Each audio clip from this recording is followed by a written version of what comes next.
is Guardian Radio 96.9 FM, streaming on GuardianTalkRadio.com and the Guardian Radio app, Nassau, Bahamas. The views and opinions of the hosts and guests are their own and do not necessarily reflect the views of the management and staff of Guardian Radio.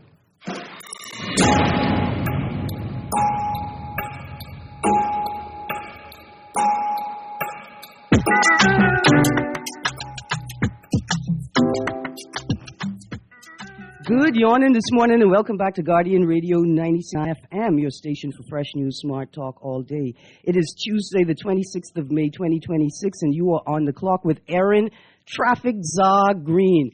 Erin Traffic Czar Greene. Now you're going to say, Erin, how could you be so bold to appoint yourself to a government position, right? You're just an ordinary citizen, a jabroni. You don't even participate in party politics. Nobody could say they seen you at a meeting, at a pop-up, at a fundraiser. How dare you call yourself the traffic czar? Well, I can tell you why I was so bold to take the lead this morning. Because I opened up the paper to see a government notice posted on Tuesday, the May 26th, that says, Ministry of Energy and Transport Road Traffic Department. And now I could confidently say, ain't nobody in charge.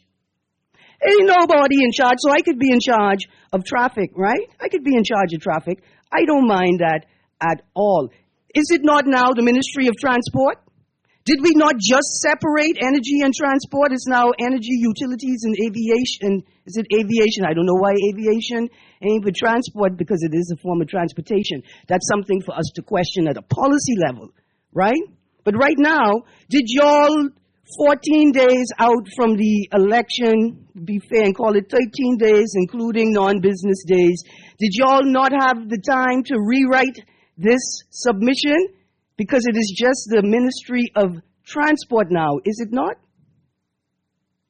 Y'all are slow out the gate, and it is concerning for those who are paying attention. I want to follow that up. I'm going to read from this letter to the editor in today's Tribune. This show was brought to you by a cohort of senior people who should have enough sense to know how to drive, but disregard all the things that they learned in driving school and in Sunday school. The letter to the editor is titled The Unique Language of Bahamian Roads.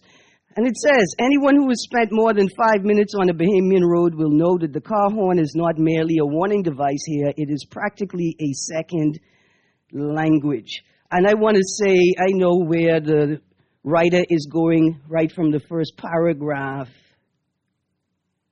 And I want to correct that and say,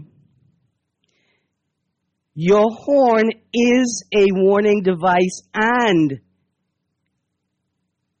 a tool for communication. That's what it is. It's not practically a second language. It is a language on the road. In many countries, a car horn is used sparingly and often aggressively. A sharp blast to warn of danger or express frustration. In the Bahamas, however, hooting has evolved into something far more nuanced, cultural, and oddly communal. A single beep can mean, hello, good morning, move over, thank you, I see you, slow down, watch the police ahead, or even you look good today. To outsiders, our streets can sound chaotic. To Bahamians, though, the symphony of horns is woven into the rhythm of everyday life. It is communication by instinct. Friends passing each other on East Street or Carmichael Road exchange cheerful hoots instead of text messages. Relatives announce their arrival outside homes with 2 quick taps rather than walking to the door. School children wave at passing cars whose drivers answer with a chirp of recognition. Of course, there is also the darker side of the culture. Some drivers lean on their horns with alarming enthusiasm the instant a traffic light turns green. I want to stick a pin right there. Because when the light turns green, you're supposed to be ready to move. How do I know this? I lived in a developed country where the light cycle, the traffic light has 4 cycles, right? It goes green, to amber to red to amber to green. Why does it go to amber after the red? To prepare you to take off. To prepare you. Why? Because the movement of cars is tied to your country's economic health. The effective and efficient movement of people, goods, and services is tied to the health of your economy. So yes, you're supposed to be ready to go when the light turns green. Now that there are people who are running red lights, that's the police side of it. Right? But the police have shifted the burden onto you, the driver. The police are supposed to deal with the people running the red lights. And I'm not telling you just throw your car in the intersection when you see a speeding car. But the point is the whole driving culture has shifted because the state has put the burden, not the duty of care, the burden to enforce on the driver as opposed to them doing their jobs. Right? The horn is a tool. And if you are alert when you're driving, you should be able to determine in an instant, what that particular horn is trying to say to you or to other drivers in this very moment. That's why you should have no time for your cell phone in your hand. You should have no time for calls. You should have no time for fraternizing, all y'all men and employers. Employers to take the time that you're moving employees about as if that's your time to romance them, to flirt with them, to seduce them. Let me go to the phone line. Good morning, caller. We talking traffic right now. Hey, morning, Ms. Greene. How you doing? I'm good, thank you. Right, my question, right? Where we get this habit from, right? A honk in the horn, 0.000. You didn't hear what I was saying just now. After the you didn't hear what I was saying just now. No, I was in the meeting. Okay, well let me repeat it for you and other road users. You are supposed to be ready to go as soon as the light turns green. That there are so many people running red lights that you often panic when the light turns green is not the road user's business. It is the business of the Royal Bahamas Police Force Road Traffic Division, right? In Britain, a developed country, the traffic lights that they install there have 4 cycles where it goes from green to amber to red to amber to green. The amber between the red and the green is the time that you take to be prepared to move off the light when it turns green. That's where we got it from. The actual driving rules. That's what we're supposed to be doing. Now, I will acknowledge that the general public is acknowledging in a very poor way that the police are not doing their job.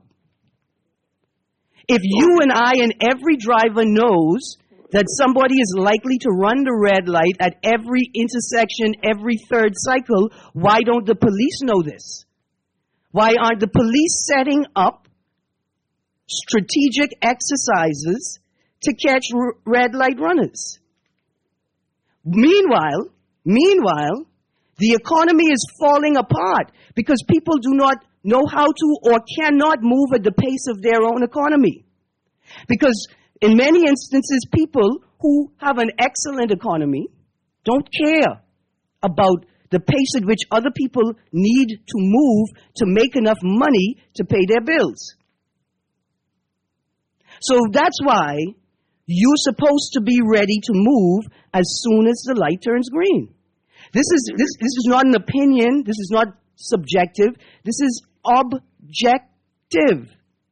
Driving is an objective exercise. It's not a subjective exercise. You don't get to decide how close to the line you stop. You don't get to decide on which side of the line did you stop.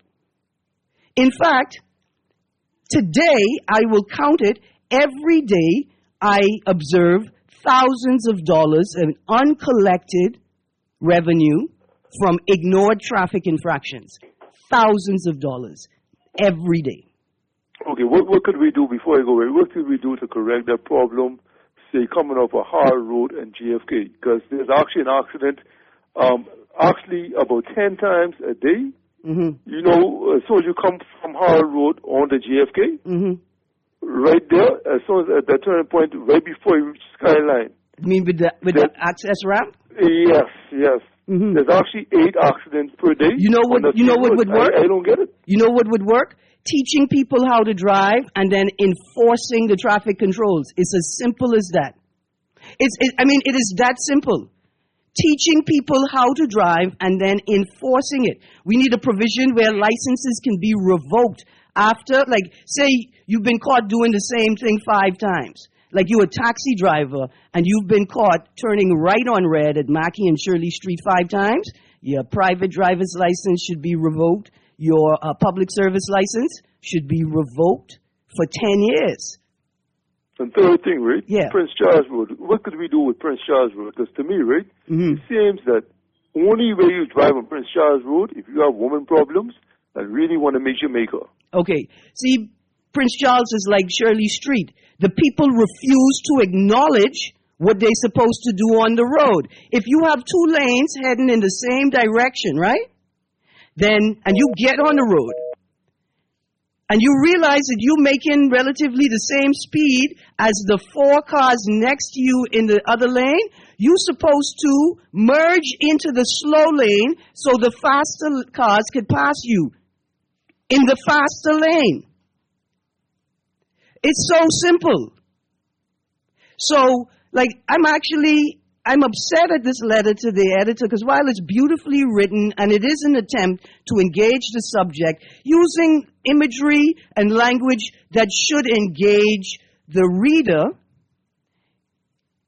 by doing that, it disregards the fundamental point, which is this is an objective test. You don't get to decide what it is you want to do on the road and then tell other people they being outrageous. Good morning, caller. Good morning, Erin. How you do? I'm doing. How are you? Good, thank you. Hope you enjoyed your weekend. Yes, ma'am. You know, well, you know, in the line of work that I do, I am on the road all day because I'm a driver. Yes, ma'am. And I've seen some things. And the gentleman that called just now and referenced the persons blowing their horns, I've done that to people. I'll admit that because they are on the light between 3 to 5 seconds after the light has been on green, as if they forget or they weren't looking or they weren't paying attention. And then they want to get upset with you when you blow your horn, so they slowly drive because you know the lights only have seconds to change anyway. Yeah. So in my view, if 3 cars are supposed to cross before that light change, then you move, and that is what has caused some people to run the light. I don't because I know I'm in a company vehicle. But it would cause people to run right because they're frustrated. Now you don't hold them up; they have to wait again for the next circle to come around. Yep. You know. So if you know the way he's sounding like somebody that is afraid of the road. If you're afraid of the road, park your car. Park your car. Ask someone to carry you where you need to go. You know, or if you have the funds, hire a private car, those Uber, whatever, to take you around because this road is getting. I literally turned through McCullough Corner off East Street, the one-way street that brings you into Centerville. Do you know there's a red Jeep, brand new, coming through that corner? That corner can barely carry 1 car. In the wrong direction. In the wrong direction. And he's looking at us as if we're the ones in the wrong. Yeah. And then here's the worst part. You see, that's why the letter about the horn, I think, is so important to talk about. Because here's the worst part in all of it, right? When you blow your horn at somebody in an attempt to avoid an accident, like a head-on accident, which unfortunately I'm having to do more and more often now, The people in the car are mad at you. Let me tell you what's happening. When you bring attention to what they're doing, either they're aware that they're doing the wrong thing or they're not aware that they're doing the wrong thing. But when you bring attention to it, they feel shame because they have poor emotional regulation, right? They feel a shame, and this shame, right, emboldens them to lash out, or it triggers them. Let me say, it triggers them to lash out at you, right? I had a mom right before COVID. You could imagine if I had been stuck in the hospital in December 2019 because of a car accident. Mom decided that she was going to follow another driver through the stop sign without actually stopping at the stop sign. I could see it, and I blew my horn at her, and she looked me straight in my face and shook her head like, so what? Right? And she did proceed out. She ran it. She let me know she was running it. And I blew my horn at her until she skidded past the front of my car into the road. And this Grammy, with her grandchild in the car, lunged at me from the car seat to come to fight me, but couldn't get out the car because she forgot to unbuckle her seatbelt. Right? That's shame. It is, and then you have a lot of Bahamians that I've seen driving along the street, or like I say, on a daily basis, that they don't care that you're working, you are on the job, you are actually working, and they either have nothing to do, have nowhere to go, or just do not care. And yet, when my children always threaten that they can take my horn from me. Because they say, I like my horn. I said, because for one, it keeps me safe. Because if there's a car that's coming, and I like to watch my rear end. If I see a car coming up on me, and it seems like he's coming too fast, I can blow my horn to the car in front if I see space in front of them in hopes that they pull up so I can pull up. Listen, all of those people, I want to take them straight to the insurance office and give them a good tanning, like what we think is acceptable for children, in front of the insurance agent, because everybody gets charged with driving without due care and attention. I was involved in an accident that even Jesus couldn't tell me I was at fault. Right? And I got hit with driving without due care and attention. So I blow my horn, because at the very least, the witnesses on the scene or the CCTV camera that y'all only use when it's to your benefit will identify that I was driving with due care and attention, and I attempted to prevent the accident that was caused by somebody else, but could not, because they were so committed to the foolishness that they were doing. It was unavoidable. You see what I'm saying? I'm going to blow my horn. Yeah, so we need to, and then we have some of these cars now, they're putting in these train horns that are frightening people. Listen, I jumped the other day and I nearly won the light because the gentleman, he hailed somebody. Because I don't think he was trying to blow no one off the light. The light was still on red. That's road traffic. That's road traffic. Jump out of my seat. That's road traffic in the police. See, let me tell you how I know that the slew of exercises conducted by the Royal Bahamas Police Force is just a tax collection exercise for the Ministry of Transport and Energy, and now the Ministry of Transport. Because if you pull in over people to check their license and insurance, right?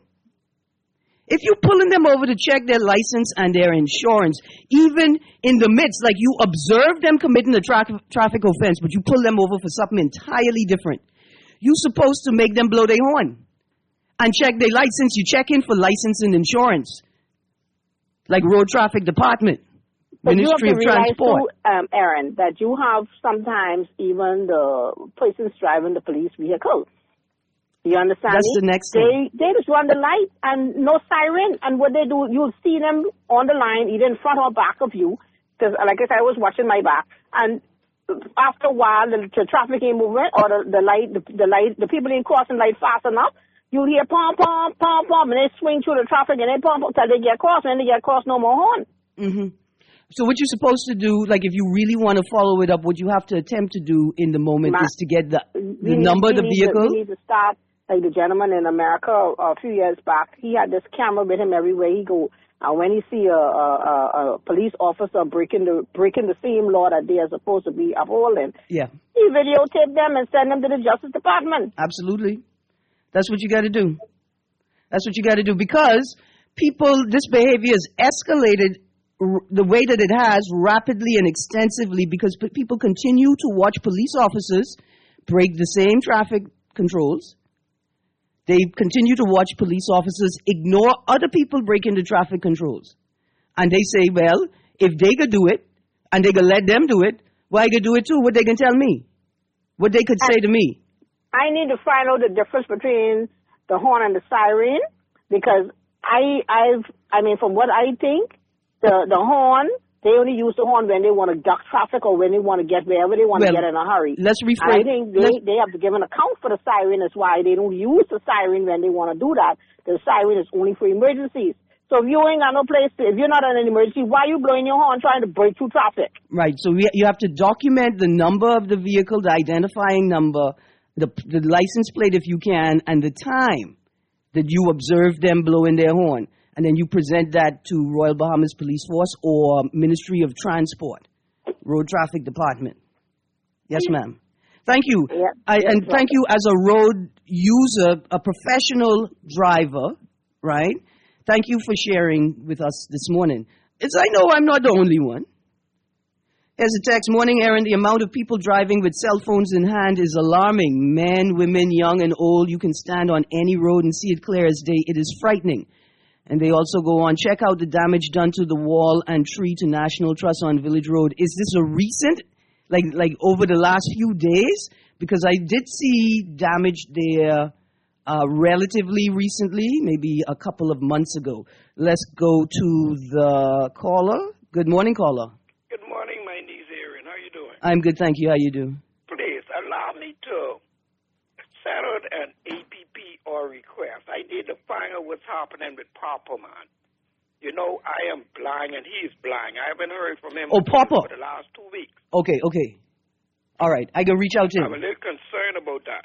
But I also want to comment on the traffic thing. Mm-hmm. You know, I used to be a bus driver. Yes, sir. And one morning I was on the front of the line. Now, mind you, the light had changed green for me to go. Mm-hmm. But I never pull off as soon as the light changed. Mm-hmm. I always wait a 2 or 3 seconds. But there was a car in the turning lane that should have turned that shoots straight across. Yep. And do you know that gentleman's car got written off? Mm-hmm. That could have been me if I had gone as soon as the light had turned green. Mm-hmm. I understand. Listen, I understand what people are saying, right? That they are moderating their behavior because of the lack of moderation of other drivers' behavior by the police. I understand it, but right there's a space right in there. Miss Green, I'd rather wait to hear somebody blow. That's for me to go as soon as the light. Then I hear you. Before I just shoot off because my light turned green. I can yield for a couple of seconds. I got you, but listen, you used to drive stick, right? Yeah. Okay, so watch this. We need to train our people on transmission, manual transmission, not automatic. You need to learn to drive in a manual transmission. You need to take your test with a manual transmission. When I started, my first car was manual, right? When you are driving a manual transmission and you balancing the clutch and the gas pedal, and you have your car at a complete stop just by balancing the clutch and the gas pedal, right? Yeah. Then when you move into an automatic car, right, then you are better able, because of your experience balancing clutch and gas, you are better able to balance to touch your gas pedal so that when you are about to advance, if you see that a vehicle is not obeying the law, you could stop immediately. That's what I do. Now, hold on. This is why public transportation is required in this country. Because as you get older, your reflex, right, your ability to respond quickly diminishes. But remember, driving is an objective has an objective standard, not subjective.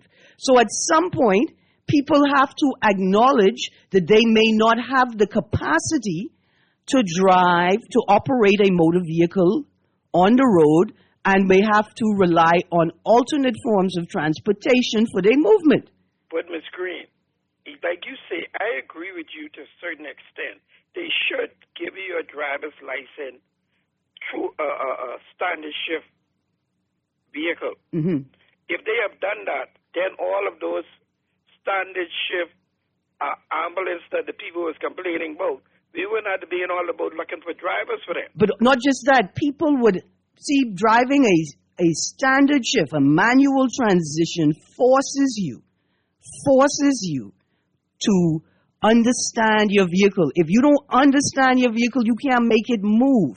And it forces you to practice spatial awareness. You have to have a good sense of how much space your car occupies and how you can effectively move it through a space.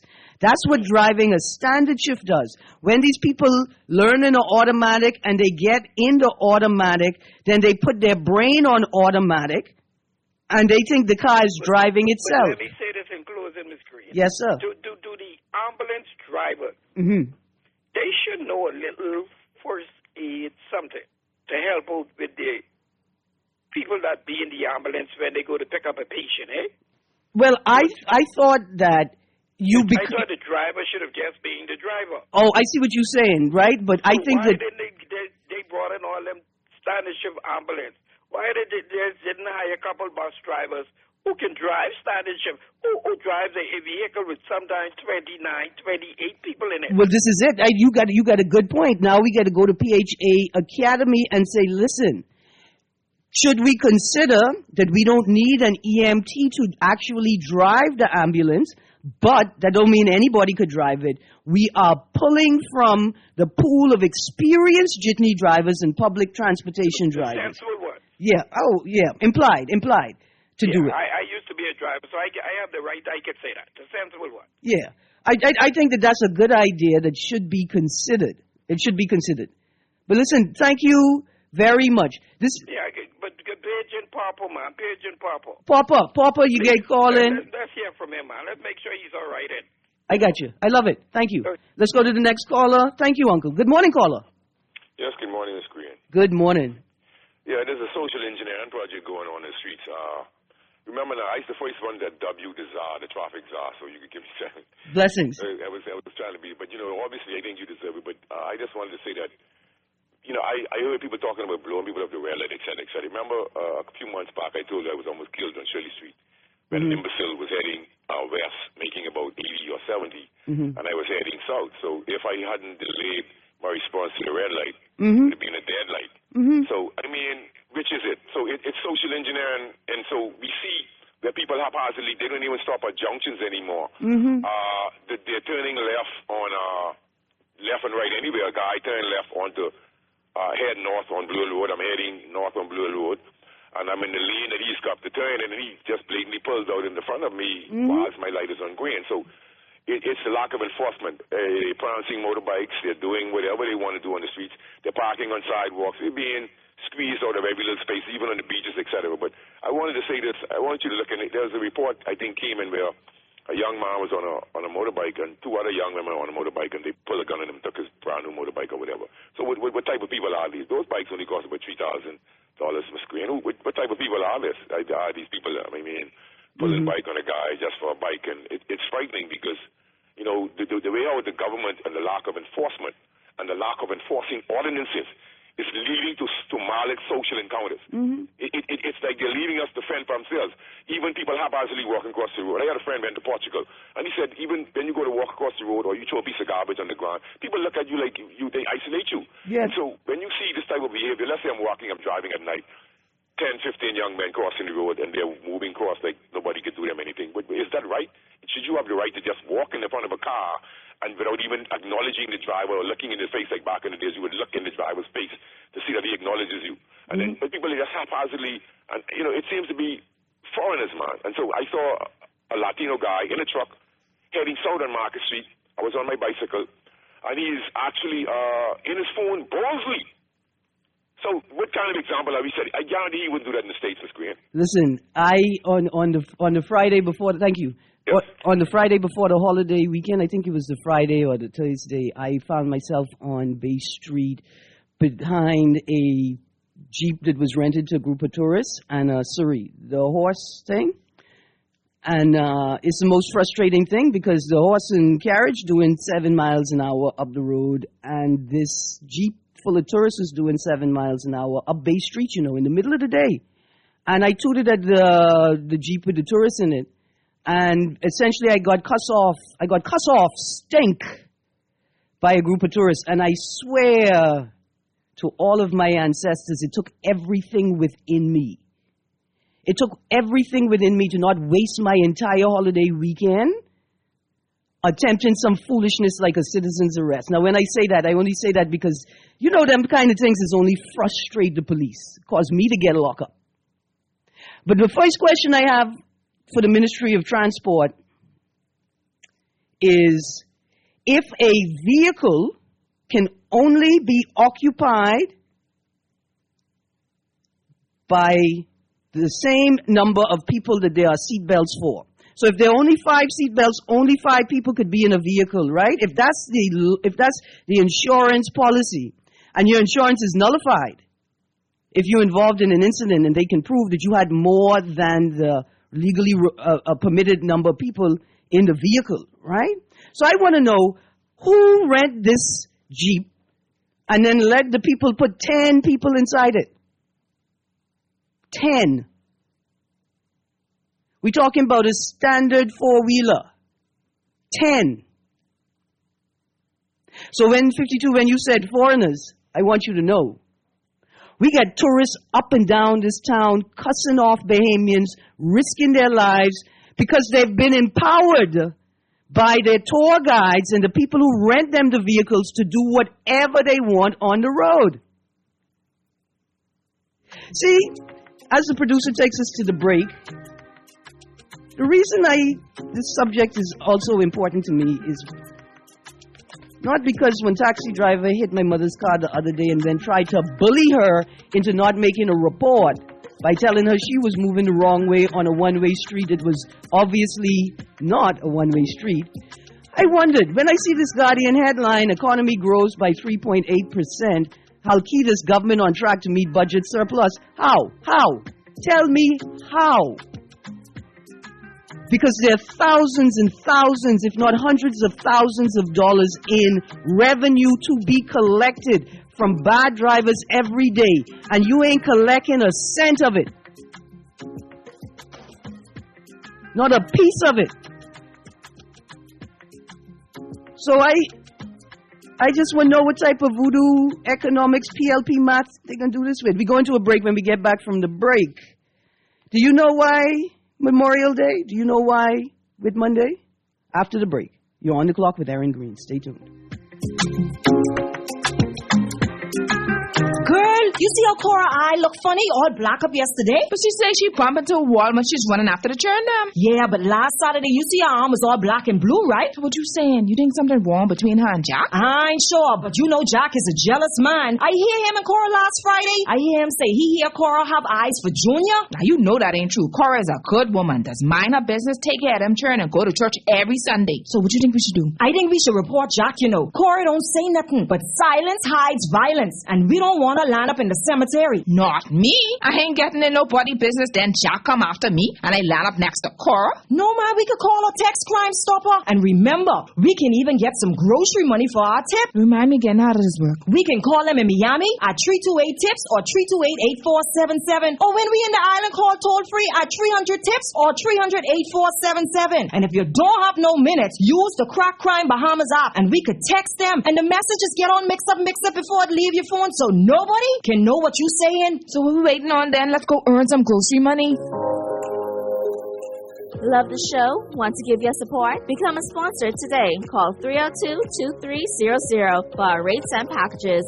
That's 302-2300. Become a sponsor on Guardian Radio 96.9 FM. Fresh news, smart talk, all day. When it comes to hearts at Cleveland Clinic, you can't miss a beat.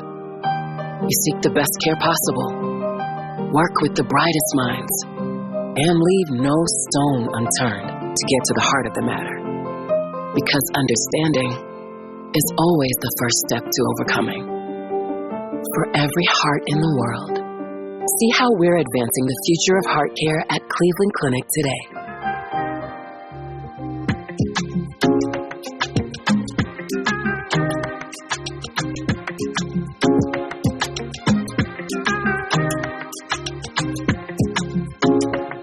Good morning and welcome back to On the Clock with Erin Greene. I'm going to read the text and then we're going to transition to the Guardian front page.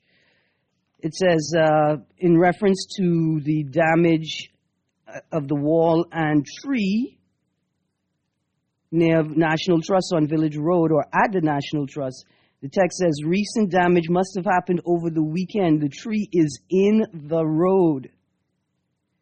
When I talk about the Village Road renovation, the impact of the roundabout right there, I'm going to be honest with you all. I am so hurt. I am so hurt. I'm so hurt that all of the money, the time, the resources, the inconvenience, the disruption of economic activity and people's personal lives, to see Village Road the way it is. Here's the first thing I want to say. This is a positive. This is really a positive. I want you to think about this. For the parents of Blairwood Academy, for the parents and the people who move children to and from Blairwood Academy, right? If you are exiting Blairwood Academy and you want to go south on Village Road, but maybe there's a stream of northbound traffic that prevents you from getting out, or there's a stream of southbound traffic that prevents you from entering the southbound lane, even though you could make your way out of the entrance to Blairwood and block up the northbound lane for as long as it takes for the southbound lane to clear for you to get out and turn south. Did you know that by simply turning left and going to the roundabout and then proceeding around the roundabout back south on Village Road, you could remove hundreds of hours of frustration and road blockages just by using the roundabout right there. So for the parents and the guardians, the people who use Blairwood Academy, if you're trying to turn south onto Village Road, but you are unable to enter the roadway without obstructing traffic, just turn left. Go to the roundabout and go around the roundabout to go back south. Also, that roundabout can accommodate 2 lanes at the widest points, right? At the entrance to the trust and going around to the entrance to QC. It accommodates 2 lanes so that the vehicles going to QC do not obstruct traffic going south or going north on Village Road. Did you all know that? The intersection, the roundabout, and the lanes approaching it are not sufficiently lit. You need to repaint the roads, and if not just repaint them, add more glitter to the paint. But what am I talking about? Because the people who frequent that area, like, we spent all that money building those sidewalks for y'all to park your cars on it? And for the drunk people to walk in the road? The whole thing, see, this is what's frustrating about being in the Bahamas, is watching attempts to sort of inculcate, to bring in new technology and new systems, but watching people continuously ignore it, break it up, mash it up. Good morning, caller. What's up, Mary? Good morning. Yeah. No matter what you see, right? Always keep it in your mind that that the people are being led somewhere. Mm-hmm. And most of what we see, in terms of our environment and infrastructure, the roads, the sidewalks, the traffic light, turning, on left. Mm-hmm. After a while, I think it's all intentional. Contrived chaos. It's like a distraction. Contrived chaos. Yeah. You see, over the weekend, I've arrived at a kind of maximum thing. Until you know better, assume that leadership on both sides of the political spectrum, they are joined at the hip. They are joined at the hip. I mean, Mr. Mitchell, comes out over the weekend, and calls the garden thing a non-burger. Yeah, I'm looking at that article right now. A nothing burger. Okay, but you look at the the there is a Tribune. There is a Tribune story about us, the public, having to pay $50 million. Oh, for the cost of the PPP, the building in Freeport, right? Yeah, Grand Bahama. Now, you read into the story and you see where that particular contract was signed the day before the 2017 election. 2017, not 2021. No, not 2021. All right. So you put the story together, and the guy is talking about cancel and review, right? How come they didn't cancel and review that? Yeah. See, I think we got to understand, like, even the silence on the Gardner thing, people on both sides are involved in this. Ooh.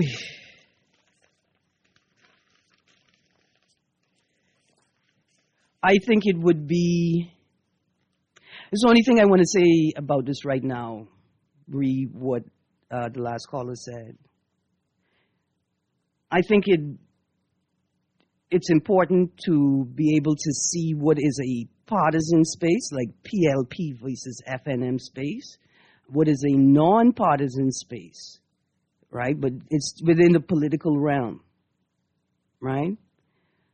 I think it's important to be able to see what is partisan politics and what is political class politics. But I look at the headline in today's Guardian: Mitchell, Election Day plane crash, a nothing burger. Let's go to the phone line. Good morning, caller. Good morning to you, Erin. Good morning. Yeah, I just wanted to add to your interesting conversation this morning. A lot was said is actually positive and factual, and it's interesting how you actually mentioned the Shirley Street and Marquis Street junction, the red light there, which is constantly being aggressively abused by persons exiting Shirley Street onto exiting Marquis Street onto Shirley Street. What I wanted to mention also, with it being a traffic discussion, after being in accidents, being hit by people running the red light, as I was many times, persons do become in fear of even witnessing these things. They may not even be in the accident, but seeing it happen, it puts them in a cautionary state to actually take off at a light right then. I frequently use the Paradise Island Bridge, and I had an incident last year, April 15th, that I was in the left lane, because that's a double lane coming over off the bridge onto going south to Marquis. And as the bus on the side of me in the right lane while I was in the left lane, the bus exited before me, but he took off at a good rate of speed. I still held on, but I realized he took off so fast to avoid the vehicle that was coming speeding down Bay Street. That vehicle actually ran into me and right off my car. There were witnesses there, and he actually admitted that he was wrong when the police came. At one point, he actually, while we were waiting on the police, he actually tried to speed off. The SWAT came at the same time, saw my car in the middle of the road, and I had to point them in his direction. They brought him back. But what I want to get to is the fact that he didn't have a license, or he didn't provide any at any point to the police. The car was not his car. It was the father loaned him the car, which is the car was registered in the company's name the father works for. Oh, boy. So how is it that, these persons get off with impunity?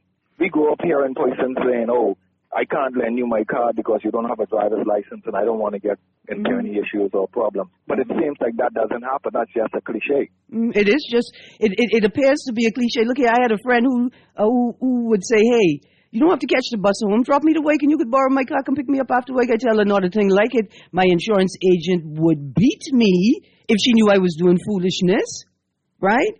Something has changed, but here's my thing. You know what hasn't changed? The law has not changed to reflect what is required to moderate the behavior of Bahamian drivers. So, like you say, let me give you a perfect example. I want to say thank you for your contributions, caller, and I appreciate most importantly what you shared about PTSD and how it affects other drivers moving off the green light. I appreciate it entirely. I can stick a pin on what I'm going to tell you about something that happened recently. We're going to go to the next caller. Good morning, caller. My name is Greene. How you doing this morning, ma'am? Good, thank you. How you doing? Good, buddy. Spark here. Ms. Greene, so much things is happening in this country. Every day people complaining about everything. Nothing seems to get any better. Services around. Why would you think that the Bank of the Bahamas would choose the holiday weekend to upgrade their system? When you go into the ATM, you can't use your card. I got you, Sparky. Let me respond to it. I want to say thank you very much for sharing that. So after I posted yesterday or Sunday about the inability to access the ATM, a whole bunch of people come. You didn't see the notices? They was talking about it for 3 weeks. You didn't know? You supposed to know. Let me tell you something. Bank of the Bahamas has enough money. Bank of the Bahamas has enough money to properly announce a multiple day disruption in all of their services at the same time.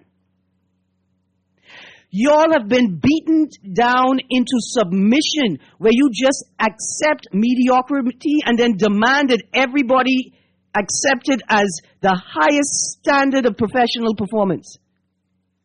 Bank of the Bahamas had enough money to ensure that every single one of their customers were aware of the disruption well in advance. They all stopped playing with people. And it turns out multiple banks had issues that rendered parts of their services down during the same weekend. Come on, man. It's 2026. Y'all just let people tell y'all anything. Producer, let's go to the last call, and then I got 60 seconds to read text, maybe, if my math is wrong. Good morning, caller. Good morning, Erin. How are you? I'm good, thank you. How are you? Good. I heard about that article in the papers this morning about the Minister of Foreign Affairs? Foreign Affairs. Yes. How could you have a Bahamian who's incarcerated in the States and you wouldn't say utter a word? I think I have a problem with that. The ministry. I have a serious problem with that. And you could come back and call it a burger. Not just a burger. Nothing burger. But guess what? The irony is his to hold. You know how much a burger costs in the Bahamas right now? You know how much a regular burger costs in the Bahamas right now? People trying to sell you a burger for $20 without fries. Some of them say, you thought condiments came with the burger? You thought the mayo and the mustard and the ketchup came with the burger? No. Here's a text to end the show. If every single car had dash cams in the Bahamas, I think most crimes would be solved in this country because everything everywhere would be on film somewhere. Also, Ms. Greene, people are also renting vehicles that can't pass inspection. Morning, Erin. I think government needs to put up some stay left signs for these tourists who drive on the right in their country. I escaped near head-on accident from some tourists on a four-wheeler in Yamakura Road coming down that curve. Good thing I was paying close attention at that curve. Here we go. Good morning. This chaos isn't planned. It's just pure negligence, and the government have their focus on only a certain group of people. Government like to buy new and never maintain. This country will get a lot worse before it gets better. Good morning, Erin. I am not sure what your topic is today, but do you know if Inland Revenue is having challenges with the business license? I'm asking because I haven't received mine as yet. Yes. Yes, they are. Yes, they are. Here we go. I noticed Minister Mitchell's statement. I thought, wow, our, quote, don't believe your lying eyes, quote, timeline is shrinking. Last time it took a few months for Davis to try to convince us that the indictment, why are y'all talking about, trumped up. I thought y'all was talking about Trump. That's why I stopped reading.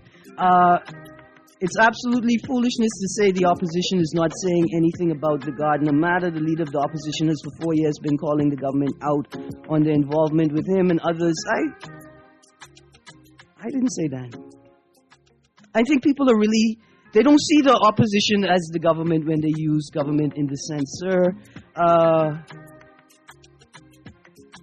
Don't forget about road marking. There are no center lines. Most, if not all, is faded and the wrong color. Roundabout is another problem. Listen, y'all want to talk about plane crash and nothing burgers. Transport is an equally effective space for us to examine the devolution of police and state systems. You guys have a great day. Say thank you to my producer for his patience. Guardian Radio AM with C.A. Nuri is up next. This is Guardian Radio 96.9 FM, streaming on GuardianTalkRadio.com and the Guardian Radio app, Nassau, Bahamas.